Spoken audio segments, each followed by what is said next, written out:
오늘 본문 말씀 우리 같이 한 목소리로 봉독하겠습니다. 내가 진실로 진실로 너희에게 이르노니 한 알의 밀이 땅에 떨어져 죽지 아니하면 한 알 그대로 있고 죽으면 많은 열매를 맺느니라. 자기의 생명을 사랑하는 자는 잃어버릴 것이요 이 세상에서 자기의 생명을 미워하는 자는 영생하도록 보전하리라. 아멘. 미랄 이야기예요. 예수님이 비유로 말씀하신 이야기예요. 여러분 미랄 보셨습니까? 미랄. 쌀알은 봤죠. 먹으니까 우리가. 밀알은 빵은 먹어도 밀알은 본 적이 흔치 않을 거예요. 농사를 짓는 분들은 보셨을지도 모르겠습니다. 오늘 말씀 제목 죽어야 사는 남자 누구를 얘기하는 걸까요? 이스라엘은요, 그러니까 성경에 나오는 이스라엘은 그 기본 산업과 문화가 반농 반목이라고 얘기합니다. 반농 반목. 한번 따라해 볼까요? 반농 반목. 발음도 잘 모르겠고 좀 이상하죠. 반은 농사 짓고 반은 목축을 한다 그 얘기예요. 그러니까 기본 산업이 농사 짓고 그것으로 먹기도 하고 동물을 가축을 키워서 먹기도 한다는 얘기죠. 가나안 땅에 들어가서 정착한 뒤로 그렇게 된 거고요. 원래 이스라엘 사람들, 가나안 땅에 들어가기 전 이스라엘 사람들은 목축하는 사람들이었습니다. 동물, 가축을 키우면서 가축들이 먹을 풀을 따라서 돌아다니면서 사는 사람들이었어요. 이집트에 들어갈 때도 가축 키우는 일을 하는 사람들이니 이집트 본토 사람들이 그 이스라엘 사람들을 따로 땅을 줘서 거기에 살게 했다. 그런 얘기가 나와요. 가나안 땅에 들어간 다음에 농사를 본격적으로 짓고 살았다 그 얘기예요. 왜 이 얘기를 하냐면 성경에 특별히 복음서에 나오는 예수님의 비유. 예수님이 어떤 메시지를 전해주시면서 비유로 말씀하실 때 그걸 이렇게 그 종류를 좀 나눠 보면 한 가지는 농사 이야기에서 나온 비유가 있다는 걸 알 수 있어요. 한 알의 밀알이 죽으면 많은 열매를 맺는다. 농사 얘기잖아요. 농사 비유예요. 이게 한 3분의 1 정도 됩니다. 예수님도 직접 농사를 지으셨는지 아닌지는 모르겠지만 농사 짓는 모습을 보신 거죠. 익숙하게 아시는 거예요. 또 반쯤 3분의 1 정도는 목축, 잃어버린 양 이야기, 목자 이야기 이런 비유들을 통해서 또 여러 가지 말씀을 해주시죠. 나머지 3분의 1 정도는 그런 거 말고 그냥 일상생활에서 나타나는 비유의 이야기들로 말씀을 전해 주십니다. 미랄 비유로 예수님이 얘기를 하시는데 이게 뭘 말씀하시는 걸까 질문을 해볼 수 있고요. 답부터 말씀드리자면 예수님 자신을 얘기하시는 겁니다. 한 알의 미랄이 땅에 떨어져 죽으면 그게 무슨 말이에요? 자기 미랄의 모습을 잃고 싹이 나고 줄기가 나고 거기서 이삭이 나오고 그러면 또 다른 미랄들이 거기서 열매 맺게 되지요. 우리는 그냥 쌀 농사로 생각해 보면 돼요. 논하고 밀밭하고 다른 점은 물이 있고 없고 정도 차이잖아요. 싹이 나서 벼가 되고 거기에서 쌀이 많이 맺히죠. 얼마나 맺힐까요? 밀알 하나가 싹을 틔워서 밀줄기가 됐을 때 그 한 줄기에 밀이 몇 알 정도나 생길까요? 그러면 그 몇 배다 이렇게 말할 수 있지 않겠어요? 밀농사 안 줘봤으니까 모르죠. 저도 몰라요. 찾아보니까 이게 뭐 일정하지는 않은데 이삭이 있고요. 한 줄기에서 이삭이 뭐 2개에서 6개 뭐 이 정도 사이로 왔다 갔다 10개 이하로 그렇게 나고요. 이삭 하나에 이 밀알이 30-40개 정도 열린다고 해요. 그러면 곱하기 해보면 금방 나오죠. 밀알이 하나가 싹이 나서 밀이 되어서 거기에서 이삭이 한 5개 정도 생긴다고 보고 한 이삭당 밀알이 30-40개씩 열린다. 그러면 최대 잡으려면 40으로 곱해주면 되고 최소로 하면 30을 곱해주면 되겠죠. 대략 계산해봐도 그냥 밀알 한 개가 100개에서 200개 정도로 열매를 맺는다. 크게 흉작이 들지 않으면 그 정도는 된다. 이런 생각을 해볼 수 있어요. 농사의 놀라운 점이 그거예요. 씨를 심은 숫자는 적은데 그 씨를 통해서 나오게 되는 열매는 굉장히 그 배수가 크다는 거죠. 그래서 농사를 짓기 시작하면서 사람들이 인구가 많아졌다는 거잖아요. 먹을 게 많아지니까. 마태복음 13장 8절 말씀에 보면요. 역시 예수님이 농사 비유 얘기하시는 씨 뿌리는 자의 비유. 씨를 뿌리는데 씨들이 어디 떨어져요? 딱딱한 길과 돌이 있는 밭과 가시나무가 있는 땅과 그리고 좋은 땅에 씨가 떨어져요. 그러면 당연히 좋은 땅에 떨어진 씨가 나중에 잘 커서 열매를 많이 맺겠죠. 그러면 안 좋은 땅에 떨어진 씨들은 그냥 손실이라고 생각해도 좋은 땅에서 맺는 수확이 양이 아까 얘기한 대로 최소 100배, 뭐 200배 막 이렇게 되니까 그거로 충분한 거예요.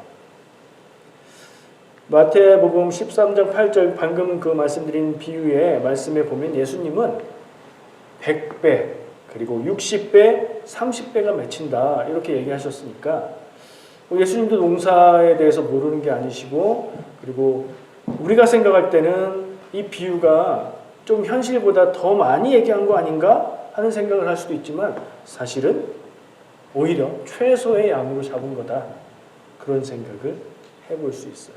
예수님의 비유는 천국을 얘기하죠. 그리고 오늘 이 밀알의 비유는 밀알 하나가 누구라고요? 예수님이라는 얘기잖아요. 그래서 예수님의 십자가 죽으심을 통해서 수많은 생명들이 구원을 얻게 되고 살게 된다는 그 얘기를 해주시는 말씀이에요. 이해되셨죠? 자, 그러면 죽어야 사는 남자는 누군가? 죽어야 사는 남자는 무슨 말인가에 실마리가 조금 더 잡히실 것 같아요. 지구상에 지구 바깥에 있는 다른 데 생명이 있는지 뭐 그 생명들은 어떤지 모르니까 지구상에 있는 동물이나 식물이나 또 생명이 있다고 생각하는 눈에 안 보이는 어떤 것들까지도 생명이 있다는 것은 죽는다는 얘기죠. 살아있다? 그럼 언젠가는 죽는다는 얘기예요. 지구상에 있는 생명체 중에 어마어마하게 오래 살 수 있는 생명체들도 있긴 하지만 결국엔 다 죽습니다. 생명의 원리를 한번 생각해 보려고 하는데 살아있는 생명은 결국엔 다 죽는다. 이게 첫 번째 전제라고 생각할 수 있고요. 그럼 왜 살아요? 죽는데. 그리고 다 죽는다면 그 생명은 어떻게 해서 계속해서 생명들이 살아있는 걸까? 번식을 하기 때문이죠.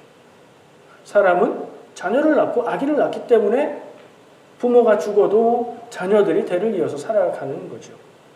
그것과 똑같이 모든 생명들이 암수가 있어서 짝을 맺고 번식을 해서 더 많아지고 암수 없이 자기가 분화돼서 혹은 복제해서 만들어지는 생명도 있고 생명은 이렇게 번식을 합니다. 하나가 두 개가 되고 둘이 넷이 되고 뭐 이러죠. 살아있는 생명이 유지될 수 있다는 것 참으로 놀라운 일이고요. 하나님이 그 생명을 이 지구 가운데에 주셨다는 것 귀한 거고요. 그러니 사람도 우리도 생명이지만 이 지구상에 있는 생명들을 귀하게 여기는 마음도 있어야겠죠. 하나님이 말씀하십니다. 창세기 1장 22절에 창조하시고 바다에 있는 생물들을 창조하시고 이렇게 말씀하시죠. 하나님이 그들에게 복을 주시며 이르시되 생육하고 번성하여 여러 바닷물에 충만하라. 새들도 땅에 번성하라. 모든 생명들을 창조하시고 나서 그 생명들을 향해서 하나님이 명령하시기를 생육하고 번성하라. 많이 잘 살고 많이 퍼지고 지구에 생명이 충만하게 되어라 라고 하나님이 명령하셨어요. 그 명령은 어떤 의미예요? 하나님의 생명을 향한 뜻은 생육하고 번성하라는 것이구나 생각할 수 있죠. 그리고 번식을 하는데 자손이 그러니까 자녀들이 부모들의 숫자보다 많다면 엄마 아빠가 결혼해서 아들, 딸을 3명 낳으면 인구가 늘어나는 거죠. 엄마, 아빠가 결혼해서 아들, 딸을 2명 낳으면 인구가 유지되는 거죠. 1명 낳으면 줄어드는 방향으로 갈 수 있는 영향을 미치는 거죠. 근데 다행히 옆집에서 3명 낳으면 괜찮은 거죠. 인구는 그렇게 생각해 볼 수 있어요. 뉴스 들으셨죠? 한국에 우리 사랑하는 조국 대한민국의 합계 출산율이, 합계 출산이 뭐예요? 한 여성이 평생 동안 자녀를 낳는 숫자를 통계로 낸 거예요. 지금 대한민국의 합계 출산율이 0.6대랍니다. 무슨 의미예요? 한 부부가 결혼해서 자녀를 낳는데 한 가정에 1명의 아이도 못 낳고 0.6명 낳는다는 얘기예요. 그런 게 어디 있어요? 그러니까 2집에 아이 1명 낳는다는 얘기입니다. 심각한 얘기예요. 이게 어떻게 될 것 같아요? 숫자로 한번 굴려보세요. 2집에 아이가 1명이다. 그럼 줄어드는 속도가 어느 정도예요? 아주 거칠게, 아주 단순하게 수명까지 계산해 봐야 되는데 수명 빼고 그냥 숫자로만 생각하면 부부가 한 부부, 두 부부에서 4명인데 자녀는 1명, 4분의 1로 줄어드는 겁니다. 실제로는 그렇진 않아요. 근데 그 정도 속도로 무섭게 인구가 줄어들 수 있는 거예요. 그러니까 인구 통계학적으로 이 합계 출산율이 2.1명이 돼야 인구가 유지된다고 합니다. 2.1명이 넘어야 인구가 늘어난다는 얘기죠. 결혼해서 자녀를 가질 가능성이 있는 분들 애국하는 마음으로 귀한 자녀들을 하나님이 주시는 만큼 낳을 수 있어도 좋을 것 같아요. 물론 기도하고 결단할 바지요. 하나님의 뜻이 생육하고 번성하라 하는 뜻이었다면 하나님의 마음은 어떨까 하는 질문을 우리는 신앙적으로 해볼 수 있겠죠. 그리고 나는 그리스도인으로서 이 일을 생각할 때 무엇을 할 수 있을까 생각도 해볼 수 있을 겁니다. 물론 정부가 할 일도 있고 다른 사람들이 할 일도 있지만 내가 할 수 있는 건 무엇일까 질문하고 할 필요도 있어요. 자, 미랄 얘기로 다시 가겠습니다. 24절 오늘 본문 말씀 24절은 한 알의 미랄이 죽어 싹이 나고 자라게 되면 수백 배의 열매를 맺는다. 수백 배가 된다. 근데 그 수백 배가 되려면 전제가 한 알이 죽어야 된다. 그 한 알을 못 먹는 상태가 되잖아요. 한 알이 못 먹는 상태가 돼서 희생하면 수백 배로 거두어 드릴 수 있다. 그런데 반대로 땅에 심은 밀알에 싹이 나지 않고 그거 하나 그대로 있으면 그 한 알도 버리는 거고 열매는 없다. 이런 말씀이실 거고 이 의미는 뭐랬죠? 예수님의 십자가 죽으심이 생명을 구원하는 구원을 열 것을 상징적으로 말씀한 것이라고 얘기했어요. 다음 절인 25절 말씀은 자기 생명만 지키려고 한다면 미랄로 생각해 볼 때는 미랄 하나가 나는 안 죽겠다. 나는 끝까지 이대로 가만히 있겠다. 땅에 심어도 그러면 열매가 없다는 얘기죠. 그리고 자기 생명을 희생해서 다른 형태로 줄기를 틔우고 이삭을 틔우고 열매를 맺을 때에 더 많은 열매를 맺게 되고 대대로 미랄이 이어지고 하나님이 허락하신 날까지 영원히 생명이 계속된다는 것을 생각할 수 있어요. 이 말씀은 예수님이 제자들한테 해주신 말씀이에요. 6월절 한 주 전에요. 6월절은 무슨 날이에요? 이스라엘 역사에서 볼 때 출애굽할 때 하나님이 이집트의 첫째들은 다 죽게 하는데 이스라엘 백성의 집은 양의 피를 발랐을 때 넘어가게 죽지 않게 하신 것을 기억하는 그런 절기죠. 그리고 또 하나 기억할 것은 예수님이 십자가에서 달려 죽으시는 게 이 6월절기 때라는 점이에요. 6월절 한 주 전이란 얘기는 예수님이 십자가 죽음을 한 주 앞두고 있는 그 시점에 이 얘기를 하셨다는 거죠. 의미가 없지 않죠. 그냥 생각나서 하신 얘기가 아니에요. 이제 내가 한 주간의 시간을 보내고 나면 십자가 죽음을 통해서 죽게 될 건데 제자들한테 무슨 얘기를 해줘야 될까 하는 마음에 예수님은 한 알의 미랄이 죽으면 수백 배의 열매를 맺게 된다. 내가 그 길을 가게 될 거다. 라는 말씀을 미리 얘기해 주신 거죠. 여기서부터가 제가 나누고 싶은 핵심 말씀입니다. 한번 잘 들어주시기 바랍니다. 여기서부터는 두 가지 길로 갈라질 수 있어요. 이야기의 흐름이. 여러분들 스스로 생각하시기에 나는 예수님을 구세주로 믿고 열심히 믿어서 구원받고 복받으려는 신자다. 믿는 사람이다. 그런 것 같죠? 근데 잠깐만요. 나는 예수님을 따라 살고 예수님이 가르쳐 주신 대로 하나님의 뜻대로 살려고 하는, 그렇게 사는 나는 제자다. 좀 다르죠, 느낌이. 믿는 사람 그리고 따라 사는 사람에 따라서 길이 달라집니다. 어떻게 달라져요? 예수님은 하나의 미랄로 세상을 구원하시는 십자가의 길을 가셨습니다.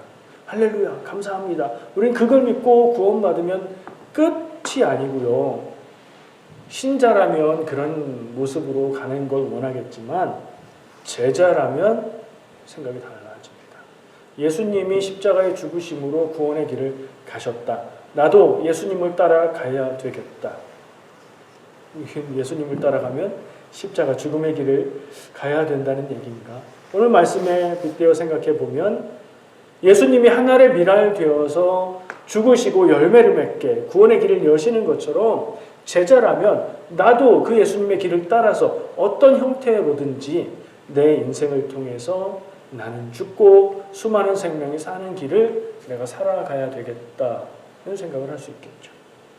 이런 점에 있어서 믿는 자, 신자와 제자, 따라가는 사람이 다르다는 얘기를 말씀드리는 겁니다. 신자라고 나쁜 거 아니고요. 제자처럼 다 예수님 따라서 죽어야 된다는 얘기도 아니에요. 그 의미를 잘 한번 묵상해 보시고 나의 믿음의 길은 어디로 가야 되는가 한번 답해 보시면 좋을 것 같아요. 예수님이 가신 죽음의 길에서 나오는 수백 배의 열매를 맺게 되는 그 생명을 받아서 누리고 감사하고 성경 말씀이 주는, 하나님이 주는 그 말씀들의 위로받고 은혜받고, 이거 좋은 거죠. 좋은 것만 받고 나는 끝나고 싶은가? 이런 질문을 해볼 필요가 있습니다. 사람이 어렸을 때는 부모의 보살핌을 받죠. 그때가 너무 좋죠. 힘들고 어렵고 속상한 일이 있으면 엄마 보고 싶은 이유가 그거예요. 엄마가 다 해주는 시절이 그 어린 시절이었기 때문에.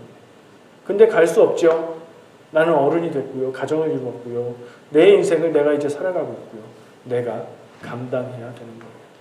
그러니까 잘하는 신앙, 성숙해가는 신앙은 은혜 받고 감사하고 좋고 하나님이 나만 사랑하시는 것 같아. 이런 과정을 지나갑니다.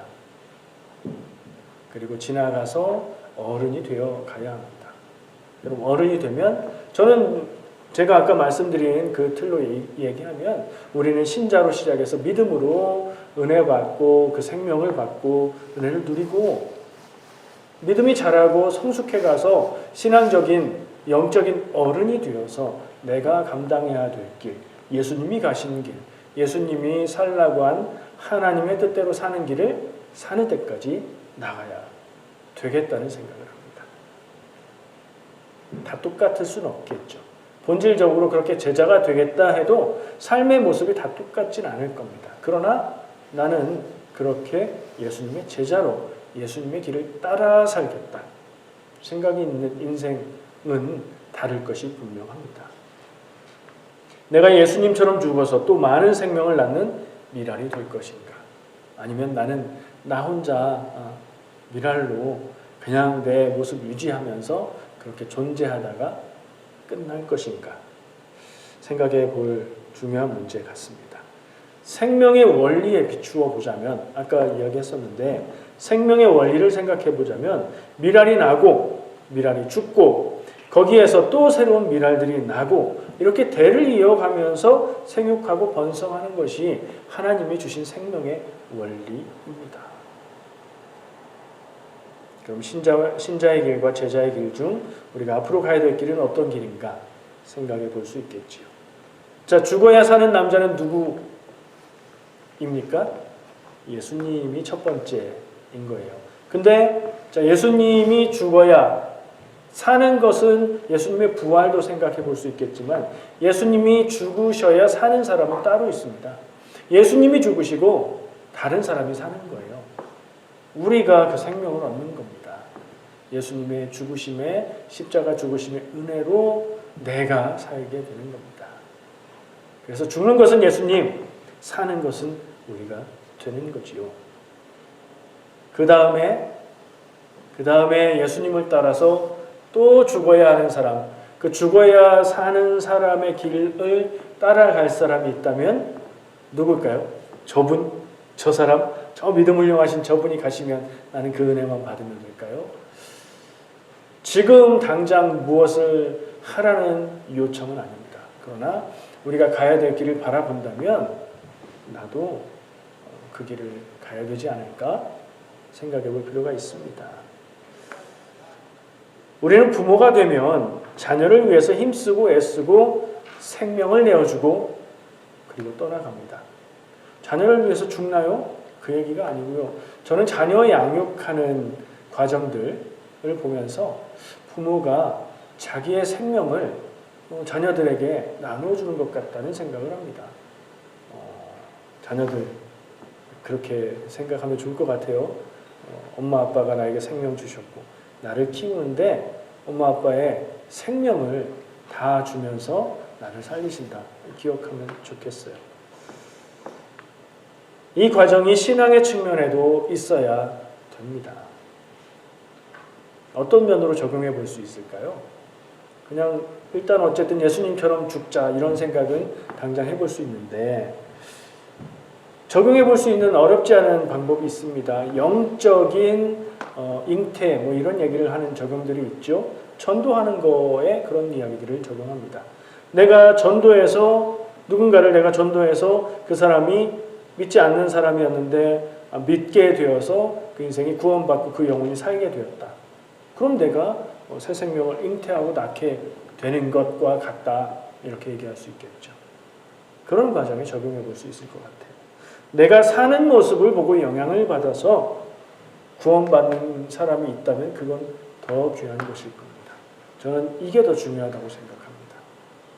먼저 내 삶이 믿음의 삶이 되어야 내가 말로 복음을 전할 때에 나를 아는 사람이라면 저 사람이 저렇게 말하면 저건 믿을 만한 말이야.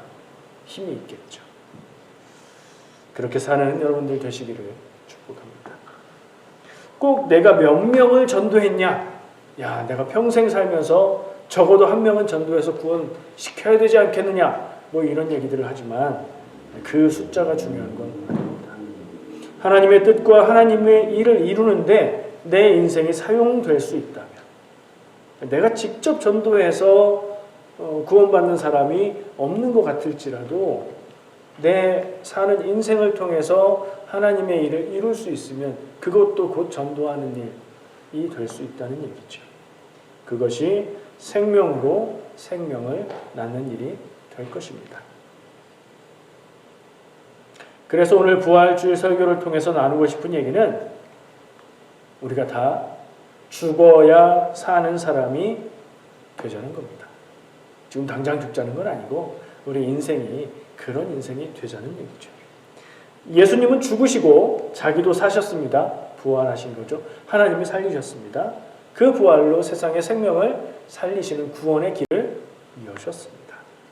그 은혜로 구원받고 살아가는 우리도 그 은혜를 받았으니 예수님처럼 하나님의 일에 힘쓰고 내 생명을 내어줌으로 다른 생명을 살리는 인생을 살면 얼마나 좋을까요?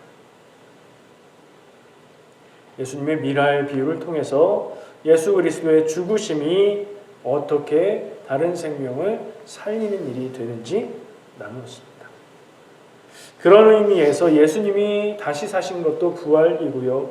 예수님의 죽으심과 부활로 또한 복음을 통해서 살게 되는 영혼도 그 살게 되었으니까 죽음의 상태에서 살게 되었으니 부활이 아닌가 생각도 해봅니다.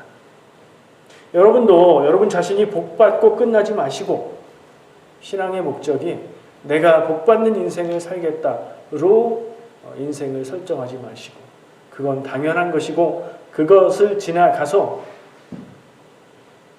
여러분들의 자녀를 생각할 때 자녀가 더 좋은 믿음으로 복받게 되는 인생 그리고 또 다른 의미로 영적인 자녀들을 갖고 영적인 자녀들을 인도할 수 있는 인생 살아가시기를 축복합니다. 기도하겠습니다.